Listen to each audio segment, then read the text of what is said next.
Hi ಕನ್ನಡಿಗರೇ, ಎಲ್ಲರಿಗೂ welcome to my channel. ನಮ್ಮ channel ಅಲ್ಲಿ ಬರೋ ವಿಡಿಯೋ ನಿಮಗೆ ಇಷ್ಟ ಆದ್ರೆ ನಮ್ಮ ಚಾನಲ್ ನ ಸಬ್ಸ್ಕ್ರೈಬ್ ಆಗಿ, ಹಾಗೆ ನಮ್ಮ ಚಾನಲ್ಗೆ ಸಪೋರ್ಟ್ ಮಾಡಿ. ಅಣ್ಣಯ್ಯ ಸೀರಿಯಲ್ ನ ಮುಂದಿನ ಸಂಚಿಕೆ ಏನಾಗ್ತಿದೆ ಅಂತ ನೋಡೋಣ ಬನ್ನಿ. ಸಂಚಿಕೆ ಶುರುವಿನಲ್ಲಿ ಈ ಕಡೆ ಇಂದ್ರಿ ರಾಣಿ ಬಗ್ಗೆ ಎಲ್ಲ ತಿಳ್ಕೊಂಡು ರಾಣಿ ಹೊರಗಡೆ ಬರ್ತಿರೋದನ್ನ ನೋಡಿ ಓಡ್ ಬರ್ತಾಳೆ. ಅವಾಗ ಏನಮ್ಮ ನೀನು, ಅಯ್ಯೋ ಮಾತಾಡ್ಸ್ತಿ ಬರ್ತಾ ಇದೀಯ ಅಂದಾಗ, ಇಲ್ಲ ಅಕ್ಕರೆ ನಿಮ್ನ ಅವತ್ತೇ ಆಗ್ಲೇ ದೇವಸ್ಥಾನದಲ್ಲೇ ಮಾತಾಡ್ಸ್ತೆ, ಆದ್ರೆ ನೀವು ಗಮನ ಕೊಟ್ಟಿಲ್ಲ ಅಂದಾಗ, ಅಯ್ಯೋ ದೇವ್ರ ಹತ್ರ ತುಂಬಾ ಭಕ್ತಿಯಿಂದ ನಿಂತ್ಬಿಟ್ಟಿದೆ ಕಣವ, ಗೊತ್ತಾಗ್ಲಿಲ್ಲ ಅಂತ ಹೇಳ್ಬಿಟ್ಟು ಇಂದ್ರಿ ಹೇಳ್ತಾರೆ. ಅವಾಗ ನಿಮ್ಗೂ ದೇವ್ರು ದಿಂಡ್ರು ಅಂದ್ರೆ ಸ್ಯಾನೆ ನಂಬಿಕೆ ಅನ್ನಂಗೈತೆ ಅಂತಂದಾಗ, ಹೌದು ದೇವ್ರು ಅಂದ್ರೆ ತುಂಬಾನೇ ನಂಬ್ತೀವಿ ಅಂತಂದಾಗ, ನಾವು ಅಷ್ಟೇ ನಮ್ಮ ಮನೆಗೆ ದೇವ್ರು ಅಂದ್ರೆ ಮಾತ್ರ ನಾವು ಎಲ್ಲರೂ ನಂಬಿಕೆಯಿಂದ ದೈವನ ನಂಬಿ ಪೂಜೆ ಮಾಡ್ತೀವಿ. ನಮ್ಮ ಅಣ್ಣ ಹಿಂಗೆ ಸ್ಯಾನೆ ದೇವ್ರು ಅಂದ್ರೆ ಸ್ಯಾನೆ ಭಕ್ತಿ ಅಂತ ಹೇಳ್ಬಿಟ್ಟು ರಾಣಿ ಹೇಳ್ತಿರ್ತಾಳೆ. ಅವಾಗ ಹೌದಾ, ಗೊತ್ತಿರ್ಲಿಲ್ಲ ಕಣೋ, ಸಾರಿ ಕಣಮ್ಮ, ತಪ್ಪಾಗಿ ತಿಳ್ಕೊಬೇಡ, ಮಾತಾಡ್ತಿಲ್ಲ ಒಳಗಡೆ ಅಂತ ಹೇಳ್ಬಿಟ್ಟು ಇಂದ್ರಿ ಕೇಳ್ತಾಳೆ. ಅವಾಗ ಅಯ್ಯೋ ಅದೆಲ್ಲ ತಪ್ಪಾಗಿ ತಿಳ್ಕೊಳಕೈತದ ಬುಡಿಯಕ್ಕ, ಏನು ಮಾಡೋದಿಕ್ಕಾಗೋದಿಲ್ಲ, ನಿಮ್ಗೆ ದ್ಯಾವ್ರು ಅಂದ್ರೆ ಇಷ್ಟನ ಅಕ್ಕ ಅಂತ ಹೇಳ್ಬಿಟ್ಟು ರಾಣಿ ಕೇಳಿದಾಗ, ಆ ಜಗತ್ತನ್ನೇ ನಡ್ಸೋ ಸಾರಥಿ ಅಲ್ವಮ್ಮ, ನಂಬ್ಲೇಬೇಕಾಗುತ್ತೆ ಅಂದ್ರೆ ಎಂತ ಒಳ್ಳೆ ಮಾತು ಹೇಳಿದ್ರಿ ನೋಡಿ ಅಕ್ಕ, ಸ್ಯಾನೆ ಖುಷಿ ಆಯ್ತು. ನಮ್ಮನೆಯವರು ಅಷ್ಟೇ, ದೇವ್ರು ದಿಂಡ್ರು ಅಂದ್ರೆ ಗರ್ಭಗುಡಿ ನಿಮ್ ಮುಂದೆ ನಿಂತ್ಬಿಟ್ರೆ ಪ್ರಪಂಚನೇ ಮರ್ತ್ಬಿಡ್ತಾರೆ, ಹಂಗೆ ನಮ್ಮನೆಯವರು ಅಂತ ಹೇಳಿದಾಗ, ನಿನ್ನ ಹೆಸರು ಏನು ಹೇಳ್ದೆ ಮರ್ತ್ಬಿಟ್ಟೆ ಕಣವಂದ. ರಾಣಿ ಹಾ ರಾಣಿ, ನಿನ್ಗೆ ನಾನು ನೆನ್ಪಿದಿನಾ ಅಂತ ಹೇಳ್ಬಿಟ್ಟು ಇಂದ್ರಾಣಿ ಕೇಳ್ತಾಳೆ. ಅವಾಗ ನೆನ್ಪಿದಿರೆ ನಾನು ಮರ್ತ್ಬಿಡಕಾಯ್ತದ ಅಕ್ಕ, ಇರೋದೆಲ್ಲ ಕೆಟ್ಟ ನೆನ್ಪೆ ಅಂದಾಗ, ಅಯ್ಯೋ ಬೇಜಾರ್ ಮಾಡ್ಕೊಂಡ್ರ, ಕ್ಷಮಿಸ್ಬಿಡಿ ಅಕ್ಕ, ನಿಮ್ಗೆ ಬೇಜಾರಾಯ್ತದೆ ಅಂದ್ರೆ ನಾನು ಈ ಮಾತಾಡ್ತಾನೆ ಇರಲಿಲ್ಲ, ಇರೋದನ್ನ ಹೇಳ್ದೆ ಆಟೆ ಅಲ್ಲ, ಇರೋದೆಲ್ಲ ಅದೇ ಅಲ್ವಾ, ಕೆಟ್ಟ ನೆನ್ಪೆ ಅಲ್ವಾ. ಪಾರ್ವತಿಗೆ ಮದ್ವೆ ನಿಂತಿದ್ದು, ಅಣ್ಣ ಪಾರ್ವತಿನ ಮದ್ವೆ ಆಗಿದ್ದು, ಸೋಮೇಗೌಡರ ಜೊತೆ ಜಗಳ, ಬರೀ ಇರೋದೆಲ್ಲ ಕೆಟ್ಟ ನೆನ್ಪೆ ಅಲ್ವಾ, ಅದಕ್ಕೆ ಇರೋದನ್ನ ಹೇಳ್ದೆ ಅಷ್ಟೇ, ನೀವು ಬೇಜಾರ್ ಮಾಡ್ಕೊತೀರಾ ಅನ್ನಂಗಿದ್ರೆ ಈ ವಿಷಯನ ಮಾತೇ ಆಡ್ತಿರ್ಲಿಲ್ಲ ಅಂತಂದಾಗ, ಪರವಾಗಿಲ್ಲ ಬಿಡಮ್ಮ, ಆಗಿರೋ ತಾನೆ, ಇನ್ನೇನ್ ಮಾಡೋಕ್ಕಾಗುತ್ತೆ ಅಂದಾಗ, ಸರಿ ಅಕ್ಕ ನಾನು ಇನ್ ಬರ್ತೀನಿ ಅಂತ ಹೇಳ್ಬಿಟ್ಟು ರಾಣಿ ಹೇಳಿದಾಗ, ಇಂದ್ರಾಣಿ ತಲೆ ಸುತ್ತೋರ್ ತರ ಆಕ್ಟಿಂಗ್ ಮಾಡ್ತಾರೆ. ಅವಾಗ ಅಯ್ಯೋ ಅಕ್ಕ ಏನಾಯ್ತು ಅಂತಂದಾಗ, ಏನಿಲ್ಲ, ಯಾಕೋ ತಿಂಡಿ ಮಾಡಿರ್ಲಿಲ್ವಲ್ಲ, ಉಪವಾಸ ಮಾಡ್ತಾ ಇದ್ದೆ ಇವತ್ತು, ಅದಕ್ಕೆ ಸ್ವಲ್ಪ ತಲೆ ಸುತ್ತಾ ಇದೆ, ಪರವಾಗಿಲ್ಲ ಬಿಡಮ್ಮ, ಈ ಊರಲ್ಲಿ ನಂಗೆ ಯಾರು ಪರಿಚಯನೂ ಇಲ್ಲ, ನಾನು ಹೇಗೋ ಹೋಗ್ತೀನಿ ಅಂದಾಗ, ಅಯ್ಯೋ ಅಕ್ಕ ಅದಕ್ಕೆ ತಲೆ ಕೆಡ್ಸ್ಕೊಂಡ್ರಿ, ನಮ್ಮನೆ ಇಲ್ವಾ, ಬನ್ನಿ ನಮ್ಮನೆಯವರು ಇಂಥ ವಿಷಯದಾಗೆ ಏನಿಲ್ಲ, ಶಿವಣ್ಣನ ಮನೆ ಅಂತಂದ್ರೇನೆ ದಾನ ಧರ್ಮದ ಮನೆ ಇದ್ದಂಗೆ, ಬನ್ನಿ ನೀವು ತಲೆ ಕೆಡ್ಸ್ಕೋಬೇಡಿ, ನಮ್ಮ ಮನೆಯಾಗ ಬನ್ನಿ, ಊರಾಗ ಯಾರು ಇಲ್ಲ ಅಂತ ಯಾಕೆ ಅನ್ಕೊಂಡ್ರಿ, ಬನ್ನಿ ಅಂತ ಹೇಳ್ಬಿಟ್ಟು ರಾಣಿ ಈ ಕಡೆ ನಾಗೇಗೌಡ್ರ ಹೆಂಡ್ತಿನ ಮನೆ ಕರ್ಕೊಂಡ್ ಬರ್ತಾರೆ ಇಂದ್ರಾಣಿನ. ಈ ಕಡೆ ಪಾರು ಊಟ ತಗೊಂಡು ರೆಡಿ ಮಾಡ್ತಾ ಇರ್ತಾರೆ, ಊಟ ತಗೊಂಡು ಹೋಗೋದಕ್ಕೆ. ಪಾರು ರೆಡಿ ಆಯ್ತಾ ಅಂತ ಶಿವ್ ಕೇಳಿದ ತಕ್ಷಣ, ಮಾವ ರೆಡಿ ಆಯ್ತು ತಗೊಬಂದೆ ಅಂತ ಹೇಳ್ಬಿಟ್ಟು ಶಿವ್ ತಂದು ಕೊಡ್ತಾರೆ. ಕೊಟ್ಟಾಗ ಅಯ್ಯೋ ಏನ್ ಪಾರು ಇಷ್ಟು ಬೇಗ ಬಂದ್ಬಿಟ್ಟೆ ಅಂದಾಗ, ತಗೋಮವ ನೀ ನನ್ನ ತಾಳಿ ಎಷ್ಟು ಬೇಗ ಕಟ್ತು ಅಷ್ಟು ಬೇಗ ಊಟ ಕಟ್ಬಿಟ್ಟಿದ್ದೀನಿ ಅಂತ ಹೇಳ್ಬಿಟ್ಟು ಹೇಳ್ತಾಳೆ.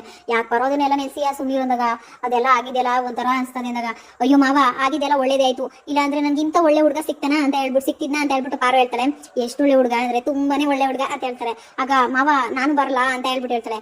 ಬ್ಯಾಡ ಪಾರು, ಹೋಗಿ ಕರ್ಕೊಂಡು ಬಂದ್ಬಿಡೋದು ಅಷ್ಟೇ, ಬರ್ತೀನಿ, ಅದು ಅಲ್ಲದೆ ಡಾಕ್ಟರ್ಪನೇ ಹೇಳೋರಲ್ಲ ಮನೆಯಾಗೆ, ಇಂಥ ಒಳ್ಳೆ ಡಾಕ್ಟರ್ ಇಟ್ಕೊಂಡು ಈ ಪಾಟಿ ಕೆಲಸ ಏನಕ್ಕೆ ಅಂತ ಹೇಳ್ಬಿಟ್ಟು ಆ ಡಾಕ್ಟರ್ಪನೇ ಹೇಳೋನೆ ಅಂತ ಹೇಳಿದಾಗ, ಪಾರು ಗಲ್ಲದ ಮೇಲೆ ಕೈ ಇಟ್ಬಿಟ್ಟು ಶಿವ ಆ ರೀತಿ ಹೇಳ್ತಾರೆ. ಅವಾಗ ಪಾರು ನಗ್ತಾ ಇರ್ತಾಳೆ.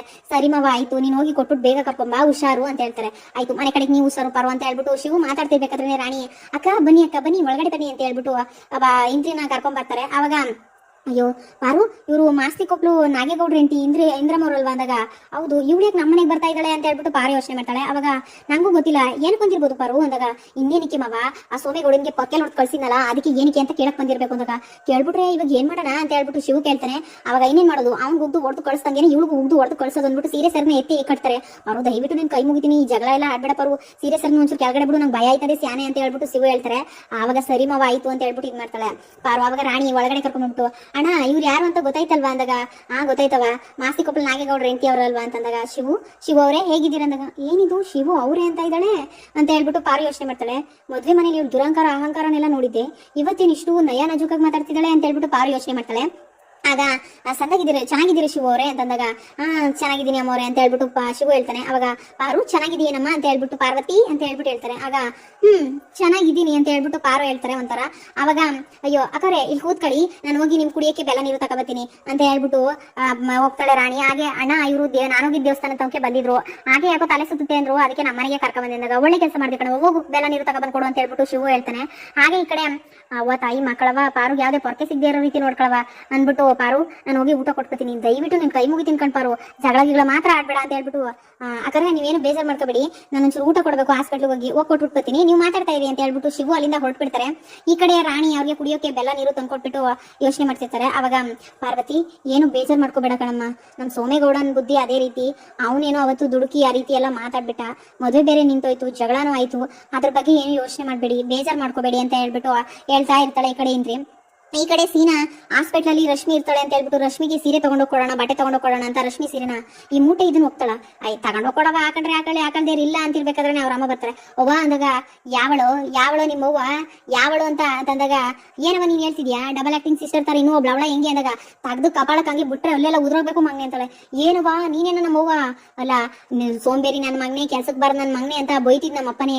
ಸೀನಾ ಅವ್ರೆ ಬನ್ನಿ ಹೋಗಿ ನಿಂತ್ಕೊಳ್ಳಿ ಅಂತವನೆ. ಅಂತದ್ರಲ್ಲಿ ನೀನವ ಈ ರೀತಿ ಮಾತಾಡ್ತಿರೋದು ಅಂದಾಗ ನಾನೇ ಮಾಡ್ತಾ ಇರೋದು ಅಲ್ಲ, ಲೆಕ್ಕದಲ್ಲಿ ಅವಳು ನಿನ್ಗೆ ಬಟ್ಟೆ ತಗೊಂಡೋಗಿ ಕೊಡ್ಬೇಕು, ನಿನ್ನ ಬಟ್ಟೆ ತಗೊಂಡೋಗಿ ನೀನೇ ಅವಳು ಕೊಡ್ತಿದ್ಯಲ್ಲ, ನಾಯಿ ಮಾಡ್ಕೊಂಡವಳು ಅವಳು ನಿನ್ನ ಗುಲಾಮ್ ನನ್ ಮಗನೆ ಅಂತ ಹೇಳ್ಬಿಟ್ಟು ಬೈತಾ ಇರ್ತಾಳೆ ಅವ್ರಮ್ಮ. ಅವಾಗ ಅವ ಪಾಪ ಮೂಟೆ ಅಳ್ತಾ ಇಲ್ಲ, ಅದಕ್ಕೆ ಅವಳಿಗೆ ಯಾಕೆ ಬೇಜಾರ್ ಮಾಡೋದು ಅಂದ್ಬಿಟ್ಟು ನಾನೇ ತಗೊಂಡೋಗಕ್ ಬಂದಿದ್ದೆ. ಏನ್ರ ಹೇಳ್ತಾ ಇದೀಯ ನೀನು, ಗಂಡ್ಸೇನ್ರ ನೀನು, ಗಂಡ್ಸಾಗಿ ಎಂಟಿನ ಗತ್ತಾಗಿ ಇಟ್ಕೊಳಕ್ ಬರಲ್ವೇಲ್ಲ ನಿನ್ಗೆ ಅಲ್ಲ. ಅವಳು ಅಳ್ತಿಲ್ಲಂತೆ ಇವ್ನು ಸೀರೆ ತಕೋ ಹೋಯ್ತಾನಂತೆ. ಮೊದ್ಲೆಲ್ಲ ಪಿಂಕಿನೇ ನನ್ನ ಹೆಂಡ್ರು, ಪಿಂಕಿನೇ ನನ್ಗೆಲ್ಲ, ಪಿಂಕಿನೇ ನನ್ನ ಸರ್ವಸ್ವ ಅಂತ ಹೇಳ್ತಿದ್ದು, ಪಿಂಕಿ ಕೊಟ್ರೋ ಮಾತು ಮಾಡ್ಕೊಟ್ಟಿ ಅಂದಾಗ ಅವ ಹಾಗೆಲ್ಲ ಏನಿಲ್ಲ, ಪಿಂಕಿ ಕೊಟ್ರ ಮಾತು ನಂಗೆ ಚೆನ್ನಾಗಿ ನೆನಪೇ ಐತೆ ಅಂತಂದಾಗ ಮತ್ತೆ ಆ ಪಿಂಕಿ ಕೊಟ್ಟರು ಮಾತು ನೆನಪಿದ್ಮೇಲೆ ಆ ಮೂಟೆನ ಯಾಕೆ ಮುಟ್ಟಕ್ ಹೋಗಿದೆ, ಪಿಂಕಿಗೆ ಏನಾದ್ರು ಈ ವಿಷಯ ಗೊತ್ತಾದ್ರೆ ಎದೆ ಹೊಡ್ಕ ಸತ್ತೈತಾಳೆ ಅಂತ ಹೇಳ್ಬಿಟ್ಟು ನೀಲೇ ಹೇಳ್ತಾಳೆ. ಅವಾಗ ಅವೋ ಆತರ ಏನಿಲ್ಲ ಕಣವ, ನಿದ್ದೆ ಗಣ ಕೈ ಹಾಕ್ಬಿಟ್ಟೆ ಅಷ್ಟೇ ಕಣವ ಅಂದಾಗ ಅಯ್ಯೋ ನನ್ನ ಮಗನೇ ನಿನಗೆ ನಿದ್ದೆ ಹೆಂಗ್ಲ ಬರ್ತದೆ, ಪಿಂಕಿ ಇಲ್ಲ ಅಂದ್ರೆ ನನ್ಗೆ ಊಟನೇ ಸೇರಲ್ಲ ಅಂತಿದ್ದೆ, ಯಾಗ ನಿದ್ದೆನೇ ಮಾಡಬಾರ್ದು ನೀನು ಅಂತಂದ್ರಲ್ಲಿ ಹೆಂಗ್ ಮಾಡ್ತಿದ್ಯಾ. ಅವಳನ್ನ ದಡಗ್ಲಿನ ನಿಮ್ಮ ಮನೆ ಕಟ್ಕೊ ಬಂದಾಗಿಂದ ನಾನು ಕಣ್ಣು ಮುಚ್ಚಿ ಒಂದಿನ ನಿದ್ದೆ ಮಾಡಿಲ್ಲ, ಊಟ ಮಾಡಿಲ್ಲ, ನೀನ್ ಹೆಂಗ್ಲಾ ಇಷ್ಟು ನೆಮ್ಮದಿಯಾಗಿ ನಿದ್ದೆ ಮಾಡ್ತೀಯ ತಿನ್ಕೊಂಡು ಅಂದಾಗ ಅವ ಯಾಕವ ಹಿಂಗ ಆಡ್ತಿದ್ಯಾ, ನಿನ್ನಾಣೆಗೂ ದೇವ್ರಾಣೆಗೂ ನನ್ಗೆ ಆ ದಡಗಿನ ನಾನು ಮುಟ್ಟಿಲ್ಲ, ನಾನು ಇನ್ನೂ ಶುದ್ಧವಾಗಿ ಅವನಿ ಕಣವ, ನಾನು ಕೆಟ್ಟೋಗಿಲ್ಲ ಅಂತ ಹೇಳ್ಬಿಟ್ಟು ಸೀನಾ ನಿನ್ನ ಆಣೆ ಅಂತ ಹೇಳ್ಬಿಟ್ಟು ಅವ್ರ ಅಮ್ಮ ಮೇಲೆ ಆಣೆ ಮಾಡಕ್ ಹೋಗ್ತಾನೆ. ಆವಾಗ ಪಿಂಕಿ ಬಂದ್ಬಿಟ್ಟು ನೀನ್ ಆಣೆ ಮಾಡ್ಬೇಕಾಗಿರೋದು ಅತ್ತೆ ಮೇಲಲ್ಲ ನನ್ನ ಮೇಲೆ ಅಂದಾಗ ಪಿಂಕಿ ಅಂತ ಹೇಳ್ಬಿಟ್ಟು ಇದ್ ಮಾಡ್ತಾರೆ. ಅವಾಗ ಹೌದು ಪಿಂಕಿನೇ ಮಾತಾಡ್ತಾ ಇರೋದು, ನೀನ್ ಇಲ್ಲಿ ಬಂದ್ಬಿಟ್ಟೆ ಯಾರು ಕರ್ಕ ಬಂದ್ರು ಅಂತ ಹೇಳ್ಬಿಟ್ಟು ಸೀನಾ ಹೇಳ್ತಾನೆ. ಅವಾಗ ಅತ್ತೆನೆ ಬರೋ ಕೇಳಿದ್ದು ಅಂತಂದಾಗ ಒಬ್ಬ ನೀನ್ ಬರೋ ಕೇಳ್ದ ಅಂದಾಗ ಬಾ ಸೀನಾ ಇಲ್ಲಿ ನಿನ್ ಜೊತೆ ಮಾತಾಡ್ಬೇಕು ಅಂತ ಹೇಳ್ಬಿಟ್ಟು ಈ ಕಡೆ ಪಿಂಕಿ ಸೀನಾನೇ ಹೇಳ್ಕೊಂಡು ದರ ಅಂತ ಒಳಗಡೆ ಹಾಲಕ್ಕೆ ಕರ್ಕೊಂಡ್ ಬರ್ತಾರೆ. ಅವಾಗ ಪಿಂಕಿ ಬೇಬಿ ನಾನು ಹೇಳದ್ನ ಕೇಳು ಬೇಬಿ ಅಂತ ಹೇಳ್ಬಿಟ್ಟು ಸೀನೆ ಹೇಳ್ತಾ ಇದ್ರೆ ಇವತ್ತು ಇಲ್ಲೇ ಎಲ್ಲ ಮುಗಿಬೇಕು ಅಷ್ಟೇ, ಎಲ್ಲ ಒಂದು ಇತ್ಯರ್ಥ ಆಗ್ಲೇಬೇಕು, ಈ ಮನೆಗೂ ನನ್ಗೂ ಏನ್ ಸಂಬಂಧ ಅಂತ ಹೇಳು ಅಂತ ಹೇಳ್ಬಿಟ್ಟು ಸೀನನ್ ಕೇಳ್ತಾರೆ. ಏನ್ ಸಂಬಂಧ ಅಂದ್ರೆ ಏನು ಬೇಬಿ, ಅದೇ ನೀನು ಈ ಮನೆಗೆ ಎಂಟಿಯಾಗಿ ಬಂದ್ಮೇಲೆ ಎಲ್ಲ ಸಂಬಂಧನೂ ಶುರುವಾಗ್ತವೆ ಅಂತಂದಾಗ ಮತ್ತೆ ಅವನೇ ಒಪ್ಕೊಂಡಿದ್ದಾನೆ ನಾನೇ ಅವನ ಹೆಂಡತಿ ಅಂತ ಹೇಳ್ಬಿಟ್ಟು ಹೇಳ್ತಾಳೆ. ಅವಾಗ ನೀನ ಇಷ್ಟೆಲ್ಲ ಇದ್ದು ಆ ರಶ್ಮಿ ಮೇಲೆ ಏನು ಕೈ ಹಾಕೋಕ್ ಹೋಗಿದೆ ಅಂತ ಹೇಳಿದಾಗ ಅಯ್ಯೋ ನಿದ್ಗಣಲು ಒಂದ್ ಚೂರು ಟಚ್ ಆಗ್ಬಿಟ್ಟು ಅಷ್ಟಕ್ಕೆ ಆ ಮೂಟೆ ಬಾಯಿ ಬಡ್ಕೊಂಡು ಇದ್ ಮಾಡಿದ್ಲು ಅಂತಂದಾಗ ಅದೆಲ್ಲ ನನಗೆ ಗೊತ್ತಿಲ್ಲ, ಇವತ್ತು ಇಲ್ಲೇ ಎಲ್ಲ ಇತ್ಯರ್ಥ ಆಗ್ಬೇಕು, ನಾನು ಈ ಮನೆಗೆ ಏನು ಅಂತಂದಾಗ ಹೇಳದ್ನಲ್ಲ ಬೇಬಿ, ನೀನ್ ಈ ಮನೆಗೆ ಮದ್ವೆ ಆಗಿ ಬಂದ್ಮೇಲೆ ಈ ಮನೆ ಸೊಸೆ ಆದ್ಮೇಲೆ ಎಲ್ಲ ಸಂಬಂಧನೂ ಶುರುವಾಯ್ತವೆ ಅಂತ ಹೇಳಿದಾಗ ಎಲ್ಲ ಸಂಬಂಧಕ್ಕಿಂತ ಹೆಂಡತಿ ಅನ್ನೋ ಸಂಬಂಧ ತುಂಬಾನೇ ಮುಖ್ಯ ಅಂತಂದಾಗ ಹೌದು ಅದು ನನ್ನ ಮದ್ವೆ ಆದ್ಮೇಲೆ ತಾನೆ ಅಂತ ಹೇಳಿದಾಗ ಅತ್ತೆ ನೀವೇ ಇದ್ದೀರಾ, ಅವನೇ ನನ್ನ ಹೆಂಡತಿ ಅಂತ ಒಪ್ಕೊಂಡಿದ್ದಾನೆ, ಇವಾಗ ಮುಂದೆ ಏನ್ ಮಾಡ್ಬೇಕಂತ ನಿಮ್ಗೆ ಗೊತ್ತಲ್ವ ಅಂದಾಗ ಹೌದು ಕಣವ ಇವನೇ ಈ ನಿನ್ನ ಹೆಂಡತಿ ಅಂತ ಒಪ್ಕೊಂಡಾದ್ಮೇಲೆ ಇನ್ನು ಈ ಕೆಲಸ ಆಗ್ಲೇಬೇಕು ಅಂತ ಹೇಳ್ಬಿಟ್ಟು ತಕ್ಕ ಅಂತ ಹೇಳ್ಬಿಟ್ಟು ತೆಗೆದು ಒಂದ್ ಕೈಯಿಂದ ಪಿಂಕಿ ಕೈಗೆ ಕೊಡ್ತಾರೆ. ಅವಾಗ ಅವವ ಪ್ರೋಟೀನ್ ಪೌಡರ್ಗೆ ನಾನು ಇಂತವ ಕಾಸು ಕೇಳಿದ್ದು, ಪಿಂಕಿ ಬೇಬಿ ಕೊಟ್ಬಿಟ್ರೆ ಬೇಬಿ ಅದ್ರಲ್ಲಿ ನಂಗೂ ಅರ್ಧ ಕೊಡು ಬೇಬಿ, ಅವ ನಂಗೂ ಅರ್ಧ ಈಸ್ಕೊಡೋ ಅಂತಿರ್ತಾರೆ. ಅವಾಗ ಪಿಂಕಿ ತಾಳಿನ ತೆಗೆದು ಹೀಗೆ ಮುಂದೆ ಇಡ್ತಾರೆ. ಅದನ್ನ ನೋಡ್ಬಿಟ್ಟು ಸೀನಿಗೆ ತುಂಬಾನೇ ಶಾಕ್ ಆಗ್ಬಿಡುತ್ತೆ. ಅವಾಗ ಏನವ ಮಾಡ್ತಾ ಇದೆಯಾ ನೀನು ಅಂತ ಹೇಳಿದಾಗ ತಗೋ ಸೀನಾ ಇದನ್ನ ನಾನು ಕಟ್ಟು ಅಂತ ಹೇಳ್ಬಿಟ್ಟು ಪಿಂಕಿ ನಿಂತ್ಕೊಂತಾರೆ. ಇಲ್ಲಿಗೆ ಈ ಸಂಚಿಕೆ ಮುಕ್ತಾಯ ಆಗುತ್ತೆ ಫ್ರೆಂಡ್ಸ್. ಅಣ್ಣಯ್ಯ ಸೀರಿಯಲ್ನ ಎಲ್ಲಾ ಎಪಿಸೋಡ್ಸ್ಗಳಿಗಾಗಿ ನಮ್ಮ ಚಾನಲ್ನ ಸಬ್ಸ್ಕ್ರೈಬ್ ಆಗಿ ಹಾಗೆ ನಮ್ಮ ಚಾನಲ್ಗೆ ಸಪೋರ್ಟ್ ಮಾಡಿ. Thank you.